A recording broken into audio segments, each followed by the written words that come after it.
Africa Day being celebrated across the continent this Saturday. Let's cross live and join our distinguished guest, January Makamba, Tanzania's Minister of Foreign Affairs, joining us here live on RT International. And a very warm welcome to you and a very big congratulations for the celebration of Africa Day. It's an important day. The world is celebrating it as well. But what does it mean to you, sir?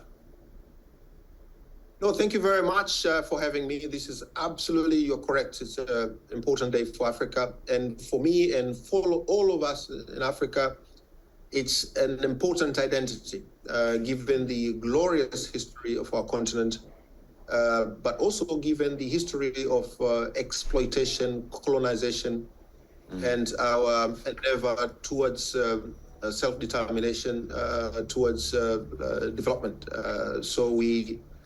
The founding fathers of Organization for African Unity, did a fantastic work to develop this institution to unite us with a belief that unity will be our strength. That through unity, absolutely. So it's an important identity, though. Therefore, it's an important day to reflect the history of Africa and where we're going.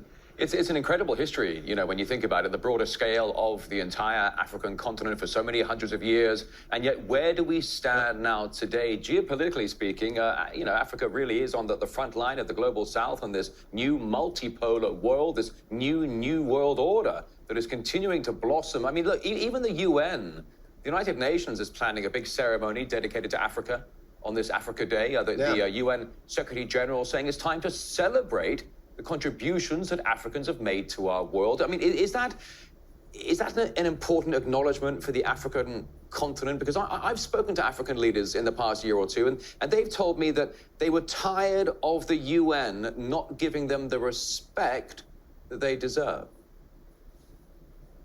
No, it's correct. Of course, commemorating Africa and Africa Day is important, but it shouldn't be a token or only symbolic. I think what Africa needs and the kind of partnership that it should have should be based on the realities of what happened to the African continent, number one, but also the right kind of partnership that takes into consideration the history of our continent, but also based on promotion of dignity of Africans. And all the engagement with Africa have to have an element of mutual respect and shared benefit. Now, the institutional change in terms of global governance, political and financial governance is important.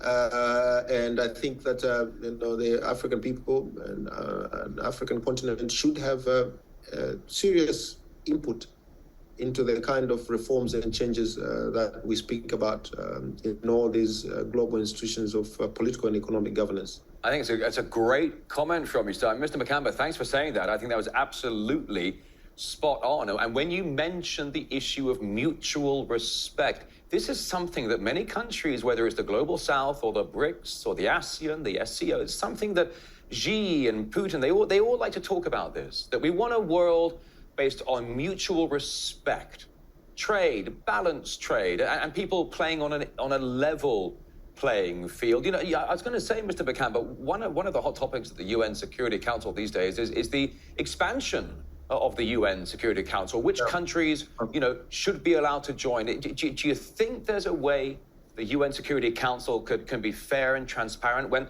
deciding to give Africa a voice? Because it's about time. No, I mean, look, it's not about numbers. So you not 15 countries who are members of the Security Council, and you have 5 who are permanent members. Now, if you expand it to 20 to 30, but the modus operandi is the same. That one country can, choose one direction, and all of us have to somehow go along with it. We know we have no choice. So the issue is not the expansion of the Security Council. The issue is how can we have a system in which the majority carry the day, in which the will of the entire family of nations prevail. You can have 30 members of the United Nations Security Council, but if you still have P5 and you still have the veto as it is structured now, additional seats for Africa in the Security Council are meaningless. Yeah. So the reforms that we're talking about are much deeper. It's not the reconfiguration of the existing architecture without substantive changes. And also that voice that we seek at the United Nations or other institutions, whether it's WTO and others, have to count because you can have a voice, you can be at the table, but it cannot be a token representation. Yeah. You know, for people to say that they were here. Yeah. But and then the decisions are made that are not in your interest. Let's talk about. I'm sorry to jump in. I do apologize for interrupting you, sir, but you've led me to a very important point next. So you talk about the UN, the world governing body. Let's talk about UN courts. Let's talk about Israel. Let's touch down on Gaza. Let's touch down on the term genocide. Now, the ICJ case against Israel was brought, as you well know, by South Africa. Now, how do you view Pretoria's initiative, and how was it received in Africa? Can you tell me about that? Well, look, I mean, obviously, there exists an opportunity within the international justice system for countries, all parties, to bring such cases. And the idea here that we have an international justice system to deal with atrocity crimes, whether through the Genocide Convention or Rome Statute. I think that countries all over the world have come around to an idea of international justice and norms in which countries have to operate in, and we have to trust that the system works, and that cases that are brought before the courts are dealt with openly, transparently, and decisions are rendered. Yeah. I mean, optimistic statements. I mean, I have to say, because as you well know, I mean, several attempts within the UN Security Council to resolve the Gaza conflict were vetoed by one country, traditionally, of course, the United States. But Tanzania is one of many countries that voted for Palestine to be given full-fledged membership in the UN. And this issue, though, it's being brought up during a time when this war is raging in Gaza. Do you think, Mr. Makamba, we had to wait that long? Do you think we had to wait for the war to happen for this question of Palestinian membership to be raised? Look, I mean, Tanzania is one of the first countries to recognize Palestine many years back. Our position is clear that the major part of the solution to what's going on there is two states side by side in peace and security. Without a resolution of the Palestinian state question, it'll be difficult to achieve peace. I think the Palestinian people, we believe in Tanzania, over the past 50 years, this has been our position, that they have the right to self-determination, they have the right to dignity, and they have the right to their own state. And the vote in the General Assembly demonstrated that, and that the entire family of nations believe that it's about time now that the Palestinians also have their home. Do you think it's a fair statement to say that the overwhelming majority of the world continues to watch on in horror at what continues to take place across Gaza? Look, I mean, Tanzania has made its position clear through our statements and through the president met with the diplomatic corps here for the beginning of the Sheri party, and he made the position clear. One, we want to be a cessation of hostilities. to allow for not just humanitarian access, but for people to find relief and resume their life.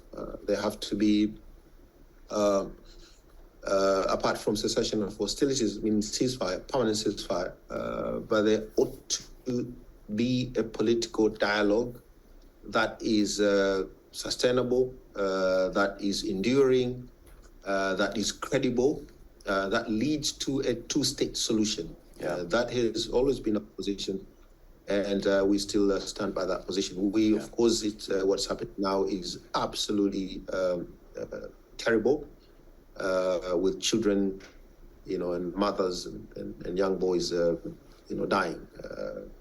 So and we really plead that this stops. Right. Oh, I appreciate you saying that, Sarah, here on Network TV. Let's just take a moment to step back here and look at the vastness and the richness and the resourcefulness of the African continent. Hundreds of years ago, there was a race for Africa. And here we stand in 2024, the race is back on. It's garnering so much interest. China is investing in all sorts of projects across Africa, with projects of infrastructure, electrical farms, and creating jobs. Russia is really surrounded by many friends across the African continent. That goes really without saying. And yet you now have, and I'm going to say it openly, you've got former colonial powers who are not only being kicked out, like French, Niger, Mali, Burkina Faso, so on and so forth. They've been getting kicked out of their uranium mines and so on and so forth. But it seems to me that European countries, and particularly America right now, are trying to make a last-second dash into Africa. Some people are saying it's to counter the influence of Russia and China. But tell us, where does Africa stand now on the geopolitical chessboard as we know it? It's being pulled to the west. It's being pulled to the east. Well, first of all, that's a wrong formation. That Africa is piece of the geopolitical chessboard. We absolutely do not want to see ourselves as a pawn. And it's extremely wrong to see Africa as such. Because, as you mentioned earlier, we have the resources for us to be at the center stage of global politics and economic and trade, and as it always been the case. And there is determination among Africans and African leaders to stake our position and to demand respect, to assert our independence and sovereignty, and to be free to choose partners to undertake our development endeavors with. So we find it offensive to be asked to choose this one particular partner or the other. I think part of the respect that Africa should have, Africa should demand, is to us to not be asked as to who should work with, who should partner with. I think we should be allowed, each country and individually, or Africa as a continent, should be allowed to pursue their interest. It should be. I think it's a very fair statement, but there are influencers in the world. There are, and I've spoken to other people in the top echelons of politics in Africa who tell me, we get pressure. We get pressure from certain players in the West. They tell us to do this. They tell us to do that. They've weaponized the dollar. There are all sorts of strange things. But can I just say, I found it interesting what you said. When I mentioned the geopolitical chessboard, you immediately said, we don't want to be viewed as or used as a pawn on the geopolitical chessboard. Mr. Makamba, there are knights and kings and queens on the chessboard. There's no reason to even assume anything to do with any pawn. Yeah. Africa is the breadbasket of the world. And I love what you said about we should not have to choose sides. And yet, that being said, the world, we're seeing increasing division in certain parts of the world. But Africa is really standing tall these days. Tell me something. With Africa getting involved with the ICJ and ICC, Africa's really standing tall these days. Would you say? No, we are. And part of our renaissance, part of Africa's development endeavor is also to find our footing, find our voice, assert our position, and stake our claim, as to where we want to be, who we want to work with, and the kind of partnership that we will find beneficial. So it's not just about projects, development, mining. It's also about a political empowerment. And this we can only do it ourselves. And we can only do with unity. That's why this day is important, because Africa Day is about unity. And you recall that our forefathers, Africa's great founding fathers, when they were pursuing Africa's independence, they put unity as a weapon for us to attain independence. When Tanzania was at the forefront of the liberation of Southern Africa, we did it with others, and unity was key. So if unity was important as we were seeking decolonization, unity is even more important today, because the fact that the independence of Africa will continually to be challenged, that still exists.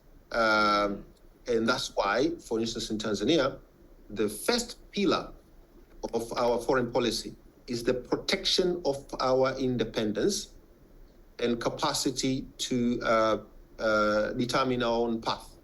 And that should be a pillar of foreign policy of any African country, because independence has to be perpetually protected from interference, from influence that is malignant. Yeah. I mean, listen, the protection of sovereignty. And I think that's a wonderfully encompassing comment to wrap up this interview here with the Minister of Foreign Affairs of Tanzania, January Makamba, live here on RT International. Hey, thanks so much for giving us so much of your time. I really appreciate our conversation. Thank you. My pleasure is mine. Thank you so much. Thank you very much. Thank you.